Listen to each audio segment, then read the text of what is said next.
ലോകത്തിലെ ഏറ്റവും വലിയ മണ്ടന്മാരാണ് ഈ നിരീശ്വരവാദികളെന്ന് നിങ്ങൾക്കറിയൂ. അവർക്ക് ഈ ലോകം. നമസ്കാരം ഗൈസ്. അപ്പോൾ ഇത് ഇപ്പോൾ കാണാനിടയ വീഡിയോ ആണ്. ഇദ്ദേഹത്തിൻ്റെ കുറച്ച് വീഡിയോകളാണ് ഞാൻ ചെയ്യുന്നത്. ഇദ്ദേഹം ഒരു മുസ്ലിം സഹോദരനാണ്. മെയിൻ അജണ്ട എന്ന് പറയുന്നത് ഇസ്ലാമിൻ്റെ വക്കാലത്ത് പിടിക്കുക, മതം സംരക്ഷിക്കുക, അവരുടെ വിശ്വാസമാണ് വലിയ മുന്തിയത് എന്ന് വരുത്തി തീർക്കുക. അപ്പോൾ അതിൽ ഈശ്വര വിശ്വാസം എന്നൊക്കെ പറഞ്ഞുള്ള സംഭവമാണ് കയറിപ്പിടി. ഇവർ പലതും ചെയ്യുമല്ലോ. സംഭവം വേറൊന്നുമല്ല, ഇസ്ലാം ഈ കച്ചവട അജണ്ട വെച്ചിട്ട് ആളെ മൂഞ്ചിക്കുക എന്നുള്ള സംഭവമാണിത്. അപ്പോൾ അതിനുവേണ്ടി ഇങ്ങനെ ഓരോന്ന് പറയുക എന്നുള്ളതാണ്. ഈ മൈക്ക് സെറ്റൊക്കെ വെച്ചിട്ട് ഇമാരി പോഴത്തരം പറയുന്നതിനും അതിനും വേണം ഒരു പ്രത്യേക ബുദ്ധി, ഒരു കുഴിഞ്ഞ ബുദ്ധി. അപ്പോൾ അതാണിപ്പോൾ സഹോദരൻ കാണിക്കുന്നത്. അപ്പോൾ എന്നിരുന്നാലും പോഴത്തരമാണ്. ഈ ഇങ്ങനെയുള്ള മലത്തിലൊന്നും കയറി പിടിക്കേണ്ട ആവശ്യമില്ല. പക്ഷേ ഇങ്ങനെയൊക്കെയുള്ള വീഡിയോ ചെയ്യുന്നത് കൊണ്ടിട്ട് ഒരു ഗുണം എന്താണെന്ന് വെച്ച് കഴിഞ്ഞാൽ നമുക്ക് നമ്മുടെ അഭിപ്രായം പറയാമല്ല ഇതിനെക്കുറിച്ച്. അപ്പോൾ നിരീശ്വരവാദികൾ മണ്ടന്മാരാണ്, ഈശ്വരവിശ്വാസികൾ ഒക്കെ എല്ലാം ബുദ്ധിമാന്മാരാണ്, ഇയാളടക്കമുള്ള ആൾക്കാർ എന്നാണ് പറയുന്നത്. അതിന് കുറേ ഉദാഹരണങ്ങളൊക്കെ പറയുന്നുണ്ട്. ഇത് എന്തുകൊണ്ട് ഇങ്ങനെ നടക്കുന്നു അങ്ങനെ നടക്കുന്നു എന്നൊക്കെ. അപ്പോൾ എനിക്ക് പറയാനുള്ളത്, ഈ ഈശ്വരവിശ്വാസികളും ചാകുന്നുണ്ട്, മനസ്സിലായ? ഈ ലോകത്ത് നിരീശ്വരവാദികളെക്കാളും കൂടുതലുള്ളത് ഈശ്വരവിശ്വാസികളാണ്. എന്നാൽ അവരാണ് പട്ടികയുടെ ഭരണം ഭരിക്കുന്നത്, മനസ്സിലായ? എല്ലാം ഈശ്വരൻ നോക്കിക്കോളും എന്ന് പറഞ്ഞ രീതിയിൽ. ഇപ്പോൾ ഈ വീഡിയോയിൽ ഈ പയ്യൻ പറയുന്നൊരു കാര്യമുണ്ട്. ഈശ്വരൻ ഇല്ല എന്നുള്ളൊരു ഇതിലാണ് നിരീശ്വരവാദികൾ സ്വന്തം ഫ്രീഡമായിട്ട് അങ്ങ് ജീവിക്കുകയാണ്, തോന്നിയതുപോലെയൊക്കെ ചെയ്ത് ജീവിക്കുകയാണ് എന്നൊക്കെയാണ്. തോന്നിയതുപോലെ അല്ല നിരീശ്വരവാദികൾ ജീവിക്കുന്നത് യഥാർത്ഥ തെളിവും യഥാർത്ഥ ഫാക്ട്സും വെച്ചുകൊണ്ടിട്ടാണ്. ഇതിനകത്തുള്ള സാധനം ഉപയോഗിച്ചിട്ടാണ് ആൾക്കാർ ജീവിക്കുന്നത്. അപ്പോൾ ഈ ഈശ്വരവിശ്വാസികൾക്കും ഈ രോഗങ്ങൾ വരുന്നുണ്ട്, അവർക്ക് ബുദ്ധിമുട്ടുകൾ വരുന്നുണ്ട്, അവർ തലകറങ്ങി വീഴുന്നുണ്ട്, അവർ മരിക്കുന്നുണ്ട്, പലരും പട്ടിയുടെ മരണം മരിക്കുന്നുണ്ട്. പിന്നെ മതം തലക്ക് പിടിച്ചവന്മാർ പേപ്പട്ടിയുടെ മരണം മരിക്കുന്നുണ്ട്, പ്രത്യേകിച്ച് കാക്കാന്മാർ. അപ്പോൾ അതിനെന്ത് പറയും? അപ്പോൾ അതിനെ ഈശ്വരവിശ്വാസികൾ എന്ത് പറയും? അത് ഈശ്വരൻ്റെ നിയോഗമായിരുന്നു. ഈ ജനിച്ച് വീഴുന്ന കുഞ്ഞുങ്ങൾ, ഒന്നും അറിയാത്ത കുഞ്ഞുങ്ങൾ, രോഗാവസ്ഥയിൽ വീഴുന്ന കുഞ്ഞുങ്ങൾ, മരിക്കുന്ന കുഞ്ഞുങ്ങൾ, അപകടമരണം മരിക്കുന്ന ആൾക്കാർ, അങ്ങനെ എന്തോരം ആൾക്കാരുണ്ട്. അവിടേക്കൊന്നും ഈശ്വരനൊന്നും ചെയ്യുന്നില്ലേ? പ്രത്യേകിച്ച് ഈ കാക്കാമാരൊക്കെ പ്രത്യേകിച്ച് പറഞ്ഞാൽ അള്ളാഹു സർവ്വകാരുണ്യവാനാണ്, മഹാകാരുണ്യവാനാണെന്നൊക്കെയാണ് പറയണത്.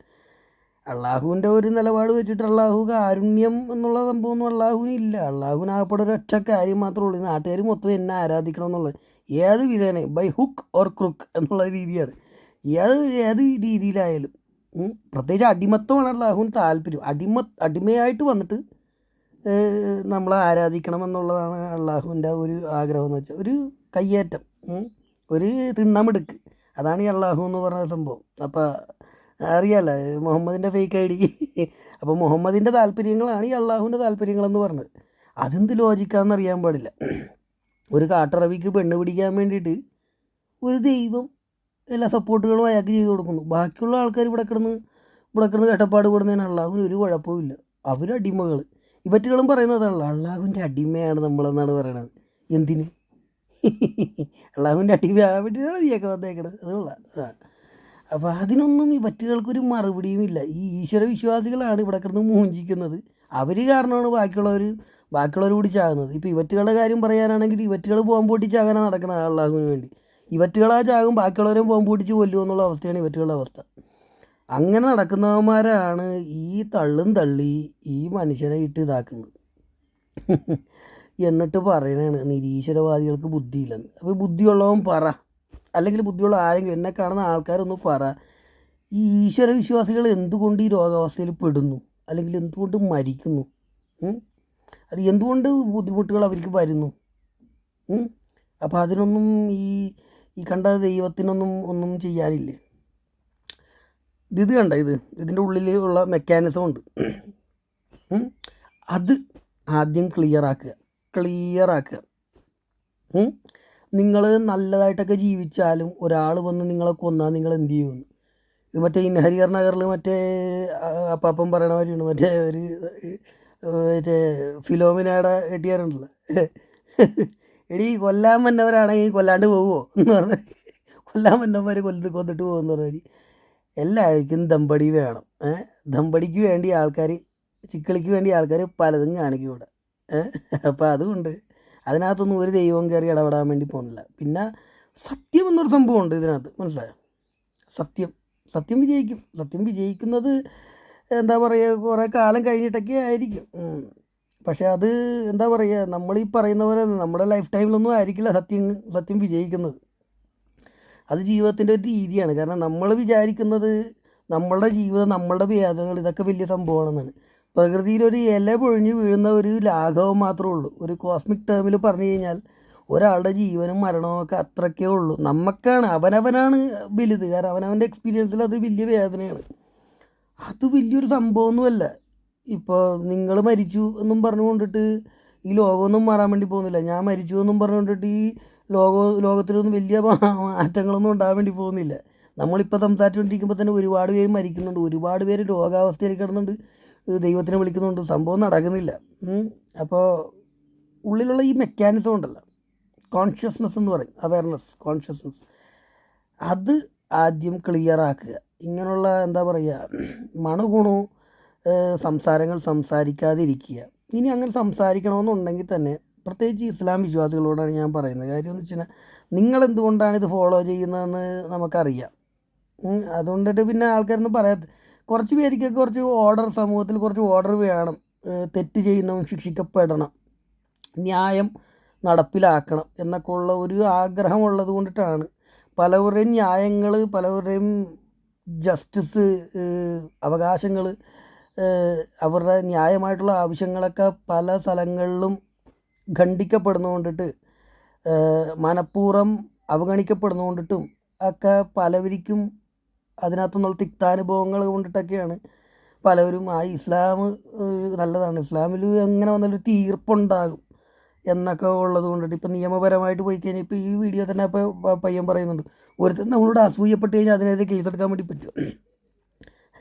പിന്നിൽ നിന്ന് നമ്മളെ പുറകിൽ നിന്ന് കുത്തണ പണി കാണിച്ച് കഴിഞ്ഞാൽ നമുക്ക് അതിനകത്ത് കേസെടുക്കാൻ വേണ്ടി പറ്റും എന്നൊക്കെ അതൊക്കെ തെളിയിക്കാൻ വേണ്ടി പറ്റും. അപ്പോൾ അതൊക്കെ ഇങ്ങനെയൊക്കെയുള്ള സാഹചര്യം വരുമ്പോഴാണ് ആൾക്കാർ വിചാരിക്കുന്നത് എന്നാൽ പിന്നെ ഇതിൻ്റെ വക്കാലത്ത് പിടിച്ചിട്ട് നമുക്കിത് ചെയ്യാം എന്നുള്ള സംഭവം. അത് ദൈവത്തിൻ്റെ വക്കാലത്ത് പിടിച്ചിട്ട് ദൈവം എന്നുള്ള സംഭവത്തിൽ അതും പറഞ്ഞിട്ട് നമുക്ക് ചെകുത്താനേക്കാളും വലിയ പണി ചെയ്യാം എന്നുള്ളതാണ് ഇവൻ്റെയൊക്കെ ഒരു ഇതെന്ന് വെച്ചാൽ. പക്ഷേ ഇവനൊക്കെ എന്താ പറയുക, ഒരു സൈലൻറ്റ് കോൺട്രിബ്യൂട്ടേഴ്സാണ് ഇങ്ങനെയുള്ള വലിയ തിന്മകളിൽ. കാര്യം ഇവനൊക്കെ ഇങ്ങനെ ഈ മതത്തിനെക്കുറിച്ച് പൊക്കി പറയുമ്പോഴത്തേക്കും ഇതിൻ്റെ ഹൈ എൻഡ് എന്ന് പറയുന്ന തട്ടിപ്പാണ്. ഇതിൻ്റെ ഒരു സ്പിരിറ്റ്, ഇതിൻ്റെ ഉള്ളിലുള്ള ഒരു ഇതെന്ന് പറഞ്ഞാൽ ആളെ മൂഞ്ചിക്കുക എന്നുള്ളതാണ്.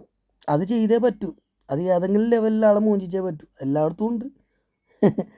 ഞാൻ നേരത്തെ പറഞ്ഞ മാതിരി ദമ്പടിക്ക് വേണ്ടിയിട്ടാണ് എല്ലാവരും നടക്കുന്നത്, മനസ്സിലായത്? അപ്പോൾ അതും മനസ്സിലാക്കുക, ജീവിതം മനസ്സിലാക്കുക, ഇത്തിരി വർക്ക് ചെയ്യിപ്പിക്കുക. ഇങ്ങനെയുള്ള പൊട്ടന്മാർ അവന്മാർ ഈ ബുക്കും വായിച്ചിട്ട് അവന്മാർക്ക് അത് പറ്റൂല. കാര്യം വെച്ച് കഴിഞ്ഞാൽ ഉത്തരം കിട്ടാത്ത ചോദ്യങ്ങൾ വരുമ്പോഴത്തേക്ക് ഇവന്മാരുടെ വിശ്വാസങ്ങൾ തന്നെ തകർന്നു പോകും. അയ്യോ, അപ്പോൾ ഞങ്ങൾ ഇത്ര നാൾ ജീവിച്ചത് മൂഞ്ചിയ ജീവിതമായിരുന്നു എന്ന് സ്വയം തന്നെ ചിന്തിക്കും. അത് അംഗീകരിക്കാനും പറ്റില്ല. ഞാനെന്ത് മൂഞ്ചിയ ജീവിതമാണ് ഇപ്പോൾ ജീവിച്ചതെന്നുള്ള അവസ്ഥ. ഇത്രയും നാൾ ഇതും കൊണ്ട് കിടന്നിട്ട് ഞങ്ങളുടെ പ്രവാചകൻ മുത്ത് നബി ഇതായിരുന്ന പെണ്ണ് പിടിയൊരു ഫേക്ക് ഐഡിയും കൊണ്ട് കിടന്നുവെച്ച മനുഷ്യരായിരുന്ന അടിമക്കച്ചവടത്തിന് വേണ്ടി ചെയ്ത പണിയായിരുന്നു ഇത്. ഇങ്ങനെയല്ലല്ലോ നമ്മൾ പഠിച്ചത്. പക്ഷെ അത് ന്യായീകരിക്കേണ്ട ഉത്തരവാദിത്വ വ്യക്തികൾക്കുണ്ട്. അപ്പോൾ അതൊക്കെയാണ് ഈ ആൾക്കാരുടെ കാര്യം എന്ന് പറയുന്നത്. അപ്പോൾ നിങ്ങൾ തന്നെ ഒന്ന് ചിന്തിക്കുക, ഈ ദൈവം ഉണ്ടായിട്ടും കാരുണ്യവാനൊക്കെ ആയിട്ടും എന്തുകൊണ്ട് ഇത് നടക്കുന്നു? അപ്പോൾ പിന്നെ അങ്ങനെ ഒരു ദൈവം ഇല്ലാതിരിക്കണതല്ലേ നല്ലത്. പിന്നെ ഒരു സമാധാനത്തിന് വേണ്ടി പറഞ്ഞിട്ട് വല്ല കാര്യമുണ്ട്? ആൾ ചത്തിട്ട് പിന്നെ ദൈവം വിളിച്ചെന്ന് പറഞ്ഞിട്ട് കാര്യമുണ്ട്? ആൾ ചത്താൽ തീർന്നു പോയത്, അതിൻ്റെ കാര്യം തീർന്നു. പിന്നെ അടുത്ത ജന്മത്തിൽ വല്ലതൊക്കെ വരാം ഇങ്ങനെ, മനസ്സിലായി? ആ സോൾ മെമ്മറിയൊക്കെ ആയിട്ട് വരാം. അതൊക്കെ വേറെ സംഭവമാണ്. അതൊക്കെ ഒന്നും അള്ളാഹു പറയാത്ത സംഭവമാണ്. അതൊക്കെ അറിയണം, മനസ്സിലായി? അതൊക്കെ ജീവിച്ച് മനസ്സിലാക്കണം. അതൊക്കെ അതിന് കുറേ അനുഭവങ്ങൾ വേണം, കുറച്ച് അനുഭവങ്ങളും കാര്യങ്ങളൊക്കെ വേണം. അങ്ങനെയുള്ള ആത്മാവായിരിക്കണം. അത് ആത്മീയത അറിയുന്നവനാണ് അങ്ങനെയുള്ള ആത്മാവ്. അങ്ങനെയുള്ള ആത്മാക്കൾ അങ്ങനെയുള്ള പാതയിലാണ് വന്ന് വീഴുന്നത്. അങ്ങനെയുള്ള പാത പലപ്പോഴും കാക്കാമാർക്ക് ഉണ്ടാവാറില്ലെന്ന് മാത്രമേ ഉള്ളൂ. കാക്കാമാർ ആത്മീയതയല്ല, ആത്മീയത എന്ന് പറഞ്ഞുകൊണ്ട് ഏറ്റവും വലിയ ഭൗതികത ജീവിക്കുന്ന മനുഷ്യരാണ് കാക്കാമാർ. കാക്കാമാർക്ക് അതിനകത്ത് വലിയ കാര്യമൊന്നുമില്ല. നമുക്ക് ഇങ്ങനെ വായിലേക്ക് കയറ്റാനും പിന്നെ എവിടെയെങ്കിലും കുത്തി കയറ്റാനുമായിട്ടുള്ള സംഭവം നമുക്ക് എവിടെയെങ്കിലും കിട്ടണം. അത് എത്രത്തോളം കിട്ടിയാൽ അത്രത്തോളം നല്ലത്. അതിനെന്ത് തട്ടിപ്പും കാണിക്കാം, അതിന് ഇസ്ലാമാണ് നല്ലത് എന്നും പറഞ്ഞ് വന്നവന്മാരാണ് കാക്കാന്മാർ.